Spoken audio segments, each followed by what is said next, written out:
Where's the best place to stab somebody so they don't die? Well, that is a shocking question, of course, but it's one that a London doctor says she's asked regularly by teenagers. As part of our investigation into zombie knives, we've been speaking to Dr Gayle Hann about the dangers of the illegal blades and why they can be so deadly. She spoke to Ria Chatterjee. Sometimes if someone's stabbed in the chest, the lung will then fill with blood and you get this kind of image where you just have a total whiteout on one side, and again this can be a clinical emergency. And Dr Gayle Hann has listened to young people crying out for help. She has stitched the wounds of children as young as 13. They, are very frightened, and they think that they're going to die, and they want us to save them. There are reminders everywhere of who gets treated in this trauma room.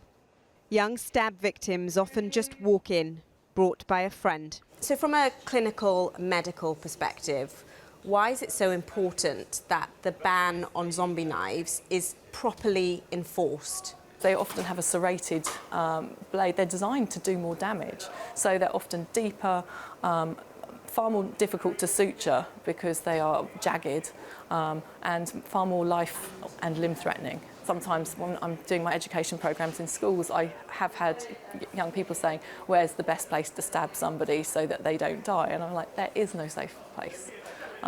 Any wound, a single wound can be fatal.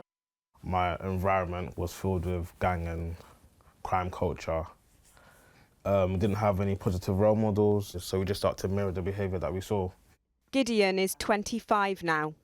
Growing up was tough, but the choices he made took him off to university in Leicester. How long were you there for? Things were going really well. I remember running away, just seeing about 25 guys chasing me. The day before sitting a second-year exam, Gideon was ambushed. It was like a pack of dogs chasing me, and I was their prey. Like, get him, get him, get him. And that left me with 14 stab wounds. I was very confused because, you tried so much to leave it all behind, and it's like it just comes to you head on. With the young people that you work with, do they come to you and talk about how easy it is to get knives in shops and online and that kind of thing? They do. I hear them talking about buying knives or just taking it from their house. I think they think it's great because they get fancy knives, so like zombie knives and stuff like that, which they think is way better than a kitchen knife. Scary, monstery. Do you think that this situation with youth violence is getting better? If there can be 1,000 me's in schools, someone just there with every child, then I feel like it'll be a piece of cake.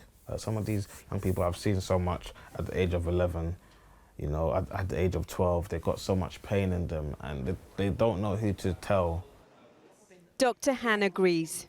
Talking is important, and being heard for many of these young people is a luxury.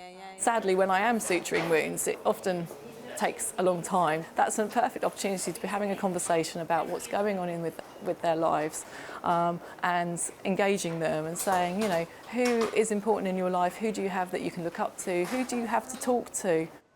Gideon, now an ambassador for a big youth charity, once lay in a resuscitation room like this one. Never, he says, is it worth taking a life. Ria Chatterjee, ITV News.